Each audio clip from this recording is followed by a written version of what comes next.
Polls show Romney, Rick Santorum, and Newt Gingrich are locked in a close race in Alabama and Mississippi. Romney is hoping Santorum and Gingrich will split that conservative vote, evangelical vote, giving him his first wins in contested southern states. Just about an hour ago, Mitt Romney finished speaking at a rally, get this, in Missouri. That state holds its caucus on Saturday.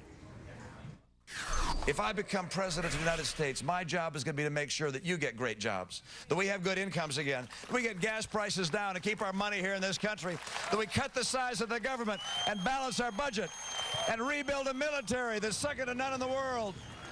Let's bring in our News Nation political panel, nationally syndicated radio talk show host and MSNBC contributor Michael Smerconish, nationally syndicated radio talk show host Steve Deace, who's still hanging on to that Newt Gingrich endorsement, but he may find satisfaction tonight, and the Griot political editor and MSNBC contributor Perry Bacon. Thank you, Michael. I'll start off with you. Mitt Romney is in Missouri talking about increasing the military as a time when we're discussing defense cuts and measures that need to perhaps be taken here in these tough times. I'll set that to the side and talk about what Rick Santorum mentioned last night. Here we go again. He compared it to the movie Groundhog Day.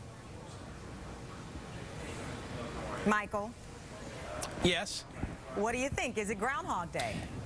Well, it is, because we thought that Super Tuesday, sorry, Tamron, I didn't know you were coming to me. We thought that Super Tuesday it's Groundhog Day with me, I guess. We thought Super Tuesday was going to give some finality to this race, and it didn't. We're back in this position.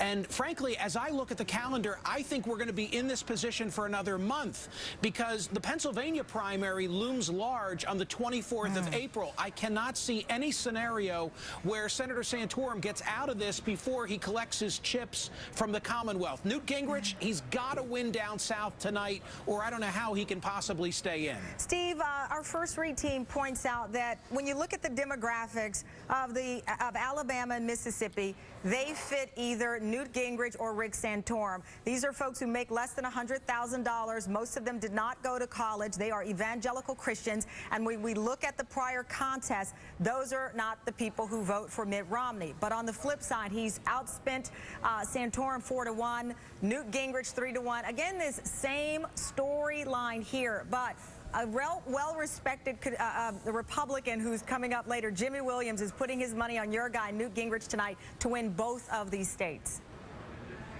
Well, I think it's lose or go home tonight. I think it's a loser-leave town match for Newt Gingrich tonight. I think he's got to win. Mr. Santorum and Gingrich, because many people believe it's lose or go home if Newt Gingrich cannot win one or both of these states tonight.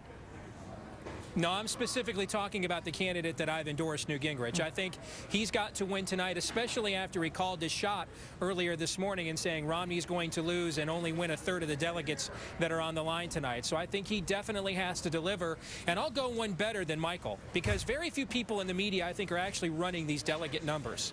If you actually do the math, I cannot foresee a scenario, unless Newt Gingrich and Rick Santorum are out of this race, where Mitt Romney can get 1,144 delegates before June 5th. He can't do it. And so this is going to go way, way, way into the spring and maybe almost to the summertime, at least. Well, Steve, you're not alone with that delegate math. And First Read again points out that Romney is concentrated more on Alabama than Mississippi, because third place in Alabama congressional district does not give you a delegate. Second place there matters a lot. So he is really, while he might be talking about cheesy grits and whatever else, he's doing the math here, and he's trying to figure out how to get to that number, Steve. No doubt. I mean, and that's why, you know, don't write off stuff like the Marianas last night, for example. I think those things are, I'm sorry, over the weekend. I mean, Romney is going to come. If he gets to 1144 or not, it's going to be within 50 delegates more than likely. So 8 here, 10 here, 12 here. I mean, a little bit actually is going to add up later on in this process, because this is going to go all the way to June 5th. And I actually think this is good. I mean, this is probably the most important primary on a presidential level in Alabama or Mississippi since Jefferson Davis was alive. I mean, we haven't even cared for a long time about a lot of these states, and they're actually having a say in the process, and only the Republican Party establishment would say that's a bad thing. Well, they're having a say, but as Ed Rendell pointed out, I think this morning on Morning Joe, they're having a say, but in reality, these states are red, and they will get behind whomever is the nominee. They may have an enthusiasm problem. Now, that's a different story, but if they get up and get out of their homes to vote, it's probably not going to be for Barack Obama. But Perry, let me talk to you. Speaking of interesting insight in the president and how some of these people in Mississippi and Alabama view him, there's this PPP poll, public policy polling survey, that indicated a majority in Mississippi and a great number in Alabama believe the president is Muslim. I want to play what Chuck Todd said about this poll that so many people were talking about. Here's what his insight was on the Today Show this morning. Let's play Chuck. It's a robo survey, so you get an automatic phone call and you press a button to answer the question. One, if he's a Christian, two, if he's a Muslim. But you introduce it the way the question was asked. I think it just was designed to get a higher number because there are some Republicans who may not believe the president, who may believe the president is may not believe he's a Muslim, but like saying it because it's a way to attack him. So here we go, the validity of this poll, but what it also keys into, which is what we've seen, is there is a group of people who just want to attack this president, even on things they don't believe, Perry.